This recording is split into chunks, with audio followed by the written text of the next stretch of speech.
Please take your seats. Sergeant Arms.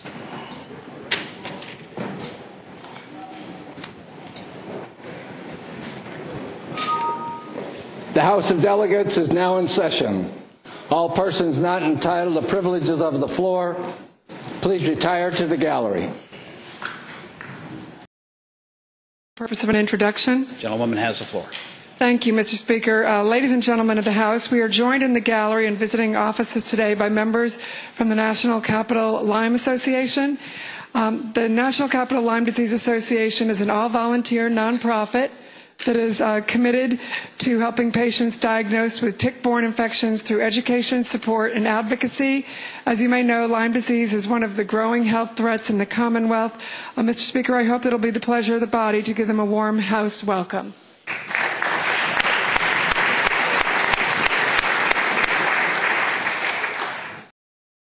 In 1933, a bill to require the Department of Health to provide certain information related to Lyme disease on its website. Passed the House February 5th, passed the Senate with a substitute on the 18th. The gentlewoman from Fairfax, Mrs. Comstock. Mr. Speaker, I would ask the body to accept the Senate substitute. What this bill is about and what the substitute does, it requires disclosure of information to Lyme patients about the testing that is available currently. Right now, their current laboratory testing is highly inaccurate. It's known, but often patients don't know it. We had extensive testimony, and we have people here in the gallery today who were told that they did not have Lyme disease after their first test, and then they went on for months and years, and even in some cases decades, to suffer with this disease because of the inaccuracy of the test. What this disclosure requires to tell them about the false negatives of the test, and so we can change today their ability to get that information and be able to know that the testing is inaccurate, and they might, if the symptoms persist, need to get additional testing. So I'd hope it would be the pleasure of the body to accept the Senate substitute. The gentleman from Fairfax, Mr. Hugo. Mr. Speaker, I rise to speak to the measure. The gentleman has the floor. Mr. Speaker, I agree with this gentleman. The Lyme disease is an insidious disease, and it impacts people the way we live, impacts our jobs, and it impacts people and leaves them permanently debilitated. In areas like mine and others, it's insidious. It's all over. I have 4 kids, and I have a little creek through the backyard. The 2 older kids could play in the creek a few years ago. 2 younger kids will never be able to do it because every night when we go to bed, we have to give the kids a head-to-toe tick check, just like all of our neighbors. If you go down my street, every one of my neighbors, somebody in their house has had Lyme disease over the years. It impacts our friends. My friend Delegate Albo and I have a friend of ours, Richard Gardner. He's a great lawyer, most compassionate part-time judge you'll ever meet. Last year, I talked to his wife. He was closing down his law practice. They couldn't figure out what was wrong with him. He had taken the Lyme disease test, negative. Come back, he had gone through every other test. He was going through doctors all over the country. Couldn't figure it out. Circled back to the doctor. He said, let's try one more time. Let's give you the Lyme disease protocol. He was out of work. 2 weeks later, he's back to work. It's something they are missing. But it's all can leave, he's the lucky one. It can leave people permanently debilitated. Got a friend of mine from college, Robin Roughton. Her sister, Lucy, had been diagnosed with MS and other diseases, misdiagnosed. She had had the Lyme disease test. The lady was in a wheelchair. For years and years and years, she had problems. They thought it was chronic fatigue, MS, pick your disease. They couldn't figure it out. She took the Lyme disease protocol, and now she's trying to live a normal life, but she's still got problems, still debilitated, she says. But she's trying to live a normal life. What the gentlelady's motion will do was move us forward, help some of our people, because you see, I've given you 3 little vignettes, but Lyme disease, it's not anecdotal for a lot of us. It's an epidemic. I hope you'll support the resolution and accept the Senate amendments. Thank you. The gentleman from Caroline, Mr. Orrock. Mr. Speaker, speaking to the motion. The gentleman has the floor. Mr. Speaker, ladies and gentlemen of the House, let's be clear. First and foremost, if you look at the matter before the body right now, It's not whether we think that Lyme disease is a problem. It's not whether we think we need to do something. The matter before the body right now is which two versions of the language do we feel will better address the critical and real needs of the citizenry of the Commonwealth to be informed about this disease and have the physician community become educated about the disease. Now, Mr. Speaker, ladies and gentlemen of the House, you need to also understand that what we're being asked to accept at this juncture is the very language that the House Health, Welfare, and Institutions Subcommittee rejected after a more than 1 hour long presentation one evening, then was heard again to some measure in full committee, at which point in full committee I don't recall any opposition speaking opposed to the language we adopted earlier, which is what you will see in the Senate substitute. I'm sorry, Mr. Speaker, turn wrong, to the engrossed version. Mr. Speaker, ladies and gentlemen of the House, read the language. In what we're being asked to accept here today, to paraphrase, it's basically being said that every time a patient is going to be given a test for Lyme disease, they're going to be given a piece of paper that says, oh, by the way, this test may not mean anything. So good luck with that and go and ask some more questions.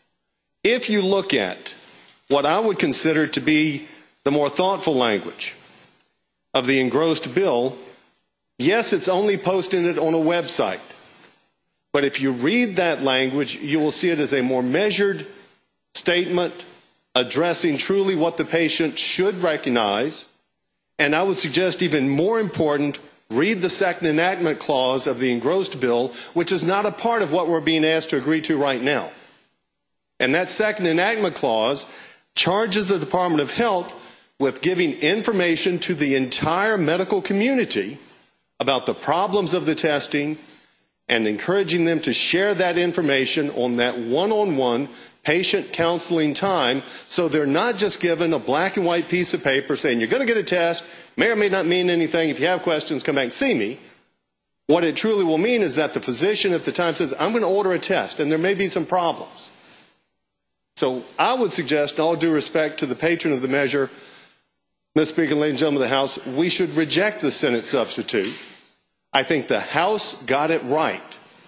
It's not a question as to whether any of the 100 of us in this room recognize the problem of Lyme disease, because we do.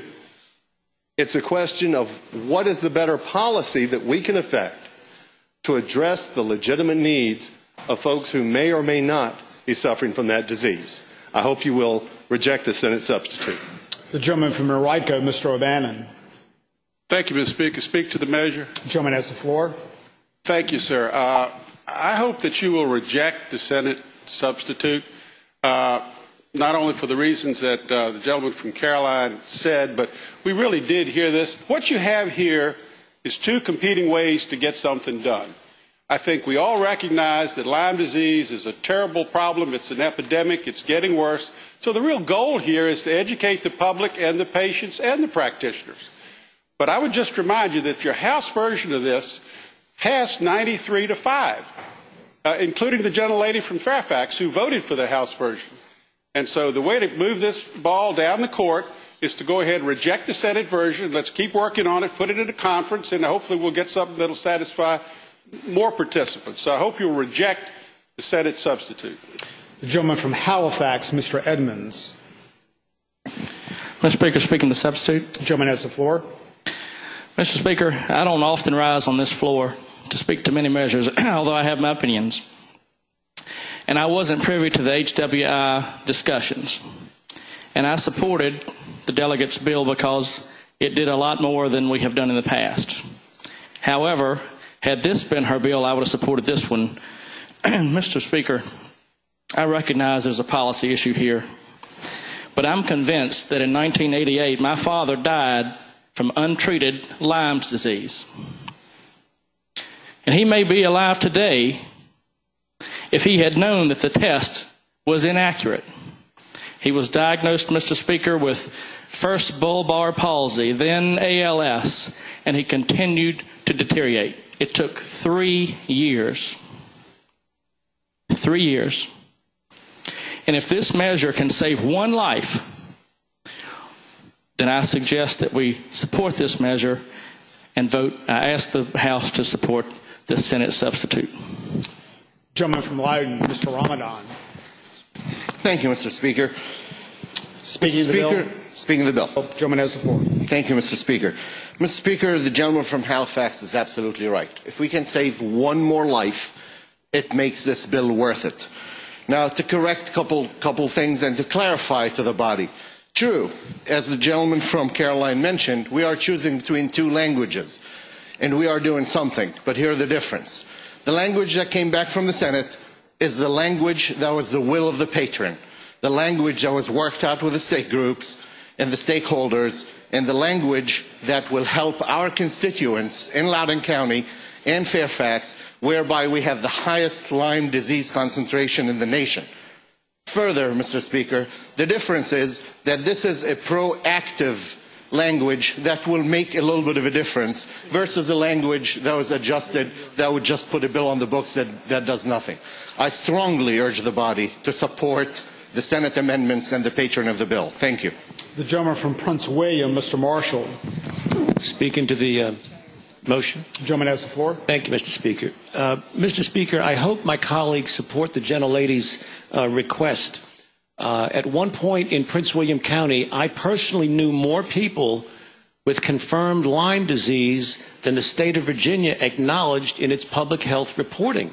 This is vastly underreported, and the individuals are given a false sense of security because they are not alerted via a mandate. This is, I guess, kind of it's not a patient package insert, but it's a testing insert that we're telling the patients, you may or may not have received accurate information. So I think this is simply no different than a statement that you see elsewhere. This is not a confirmed diagnosis. This is just a cautionary statement. Be on guard because this disease has many symptoms or can be misdiagnosed many ways. I'm going to ask the House to suspend temporarily. The gentleman from Hanover. Mr. Speaker, a message from the Senate. Mr. Speaker, I've been directed by the President of the Senate to inform the House of Delegates that the Senate has agreed to your House Joint Resolution 970. I would thank the gentleman. Gentleman from Virginia Beach, Mr. Stolley. Thank you, Mr. Speaker. Speaking to the Senate amendment. Gentleman has the floor. Mr. Speaker, I would point out that folks here keep talking about the test. There's not the test. There are 5 separate tests for Lyme disease. The language in this bill speaks to one of those 5 tests. However, the way the bill is written, that the same information has to be given to the patients on all 5 of those tests. The standards here are not the same across the board. Not only that, this puts this into the code for 5 years. Medical knowledge changes very, very quickly. There are further tests in development right now. This does not give physicians the opportunity to give patients the most up-to-date information. We put the physicians in a position of having to tell the patient something that we know to be wrong. That is not the position that the General Assembly should take. We need to have flexibility, certainly set policy of what we'd like to do, but don't dictate to physicians how they communicate with their patients and how they educate the patients. Mr. Speaker, I would hope the body rejects this measure. Gentleman from Loudoun, Mr. Minshew. Good to speak to the bill. Gentleman has the floor.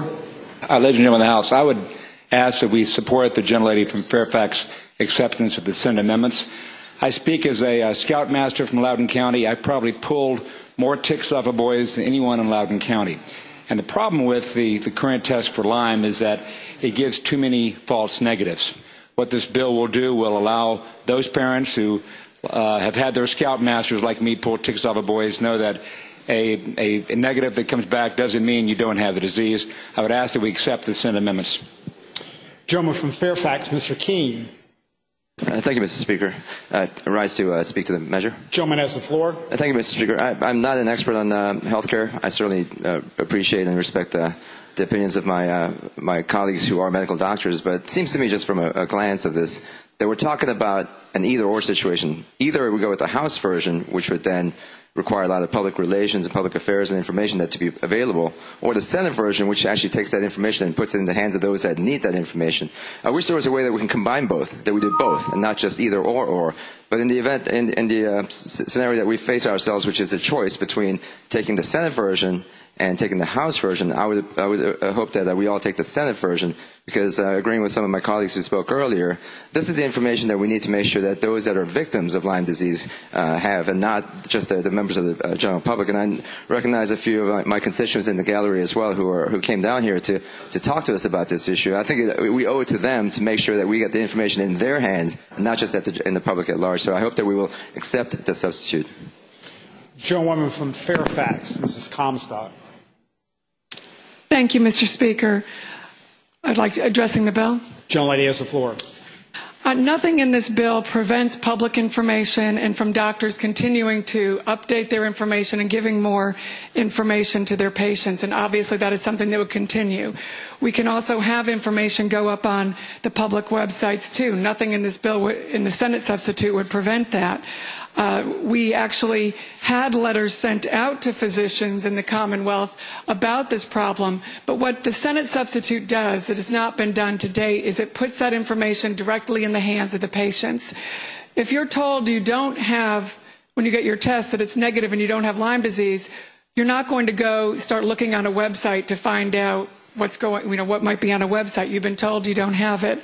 So all this is saying is it's a very simple disclosure in the language that was both going to be in the House version and now in the Senate substitute was merely informing people, getting that information directly to the patients. The Senate substitute does that much better by directly letting the patient know that there is false negatives here. The doctors can always give their patients all the additional information that they want to provide.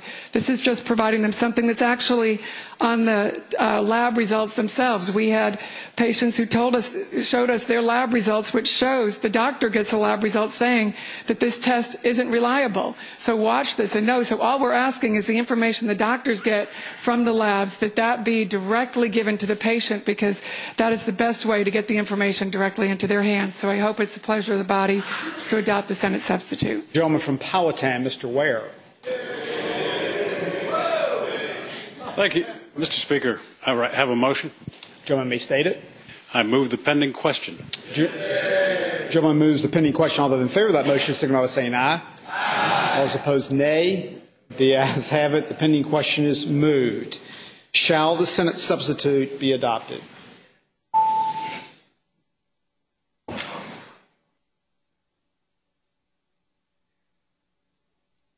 Clerk, close the roll. Ayes 56, noes 4.